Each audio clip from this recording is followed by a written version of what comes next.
pain à olive voulu livrer son île aux Anglais, la famille Bonaparte demeura chaude à la tête du parti français et eut le fatal honneur de voir intimer contre elle une marche des habitants de l'île, c'est-à-dire d'être attaqués par la levée en masse. 12 ou 15 000 paysans fondiront des montagnes sur Ajaccio. La maison fut pillée ou brûlée, les vignes perdues, les troupeaux détruits. Madame, entourée d'un petit nombre de fidèles, fut réduite à erreur quelque temps sur la côte et dut gagner la France, toutefois Paoli, à qui cette famille avait été si attachée et qui lui-même avait toujours professé une considération particulière pour madame. Paoli avait essayé la persuasion avant d'employer la force. Renoncez à votre opposition, lui avait-il fait dire. Elle perdra vous, les vôtres, votre fortune. Les mots seront incalculables. Rien ne pourra les réparer. En effet, l'empereur disait que sont les chances qui lui a procuré la révolution. Sa famille ne s'en serait jamais relevée. Madame répondit en héroïne, comme eût fait Cornélie, qu'elle ne connaissait pas de loi, qu'elle, ses enfants, sa famille ne connaissaient que celle du devoir et de l'honneur. Si le vieil archidiacre Lucien eût vécu, disait l'empereur, son cœur eût saigné à l'idée du péril de ses moutons, de ses chèvres et de ses bœufs. Sa prudence n'eût pas manqué de conjurer l'orage. Madame victime de son patriotisme et de son dévouement à la France, crut être acquis, avercée en émigré de distinction. Elle s'y trouva perdue, à peine en sûreté et fut fort déconcertée de ne trouver le patriotisme que dans les rues et tout à fait dans la boue. Napoléon, dans sa jeunesse, avait écrit une histoire de la Corse qu'il adressa à la Bérénale, que ce lui valut quelques lettres de distinction flatteuse de la part de cet écrivain, alors l'homme à la mode. Cette histoire s'est perdue. L'empereur nous disait qu'il lors de la guerre de Corse, aucun des Français qui étaient venus dans l'île non sortit tiède sur le caractère de ces montagnards. Les uns ont été en plein d'enthousiasme, les autres ne voulaient y voir que des brigands. À Paris, on avait dit au Sénat que la France avait été chercher un maître chez un peuple dont les Romains ne voulaient pas peu esclaves. Ce sénateur a pu vouloir m'injurier, disait l'empereur, mais il payait là un grand compliment aux Corses. Il disait vrai, jamais les Romains n'achetaient d'esclaves corses. Ils savaient encore non pouvait rien tirer. Il était impossible de les plier à l'esclavage. Lors de la guerre de la liberté en Corse, quelqu'un proposa le singulier plan de couper ou de brûler tous les châtaigniers dont les fruits faisaient la nourriture des montagnards. Vous les forcerez, disait-il, à descendre dans la plaine. Vous demandez la paix et du pain. Heureusement, disait l'empereur, que c'était un de ces plans inexécutables qui ne sont quelque chose que sur le papier. Pas un centime au contraire. Napoléon, dans ses premières années, déclamait constamment contre les chèvres qui sont nombreuses dans l'île et causant de grands dégâts aux arbres. Il voulait qu'on les extirpa entièrement. Il avait à ce sujet des prix terribles avec le vieil archidiacre. Son oncle qui en possédait de nombreux troupeaux et les défendait en patriarche.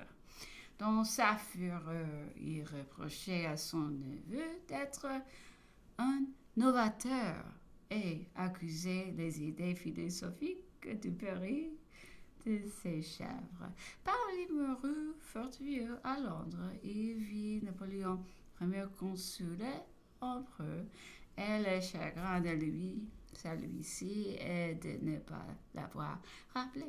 C'était une grande jouissance pour moi, un vrai trophée, disait-il, mais entraîné par les grandes affaires, je vais rarement le temps de me livrer à mes sentiments personnels. Au retour de l'empereur en 1815, Joseph, à l'arrivée de Lucien à Paris, conseilla à l'empereur de l'envoyer gouverneur général en Corse.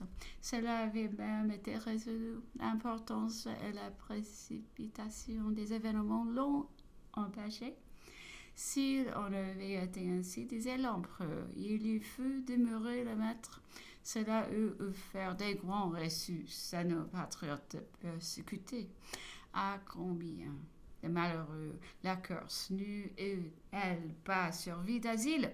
Du reste, il répétait qu'il avait peut-être fait une faute en abdiquant de ne pas s'être réservé la souveraineté de la Corse, avec quelques millions de la liste civile, de n'avoir pas importé ce qu'il avait de précieux à gagner Toulon.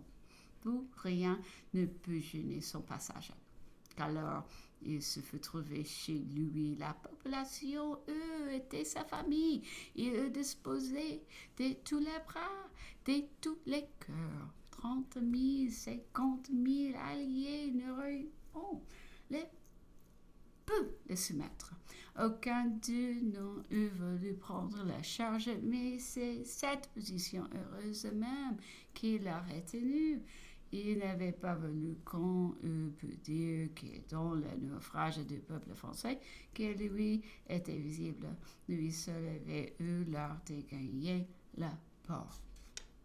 On lui observait alors qu'il avait couru dans le monde qui eût été le maître en 1814 d'avoir la Corse au lieu de l'île d'Elba. Sans doute, disait l'empereur, et quand on saura bien les affaires de Fontainebleau, on sera bien surpris. Je peux alors me réserver ce que j'eusse voulu. Le meilleur du moment me décida pour l'île d'Elba. Toutefois, si j'avais eu la Corse, il est à croire qu'il aurait eu de 1815 n'eût pas été tenté.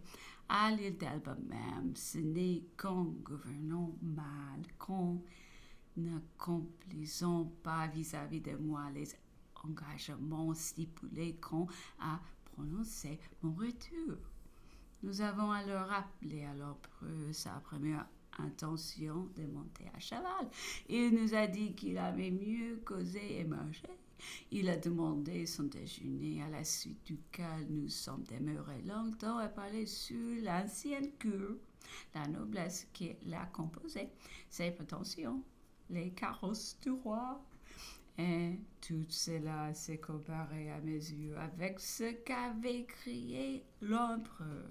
Dès là, il est remonté à l'époque de son consulat et aux grandes difficultés qui avaient présenté l'espèce de cour qu'il s'agissait alors de composer. Les premiers consuls, en arrivant aux Tuileries, succédaient à des orages des temps, des mœurs qu'il a résolu de faire oublier, mais il avait toujours été aux armées. Il arrivait d'Égypte, il avait quitté la France jeune et sans expérience.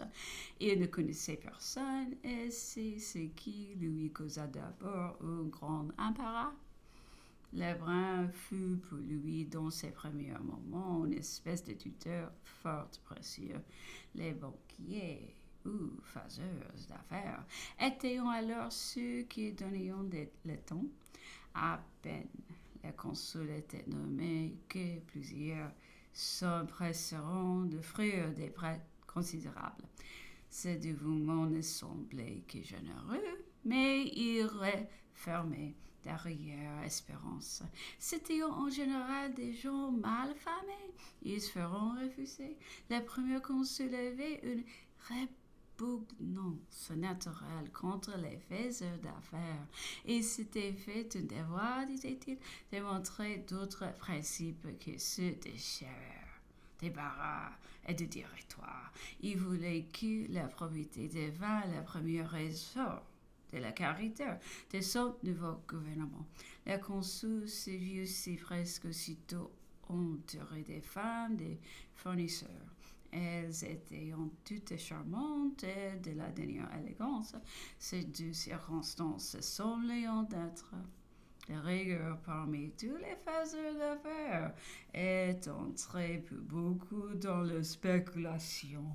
Mais le sévère Lebrun était là pour éclairer son jeune Télémaque. Il fut résolu de ne pas les admettre dans la société des Tuileries. Toutefois, on n'était pas sans embarras pour la composer. On ne voulait pas des nobles, pour ne pas effaroucher les opinions politiques. On ne voulait pas de faiseurs d'affaires afin de relever les mœurs nouvelles. Il ne restait donc pas grand-chose. Aussi fut-ce d'abord, pendant quelque temps, une espèce de lanterne magique, fort mêlée et très changeante. Cependant, cette réunion eut bientôt sa couleur, son ton, son mérite.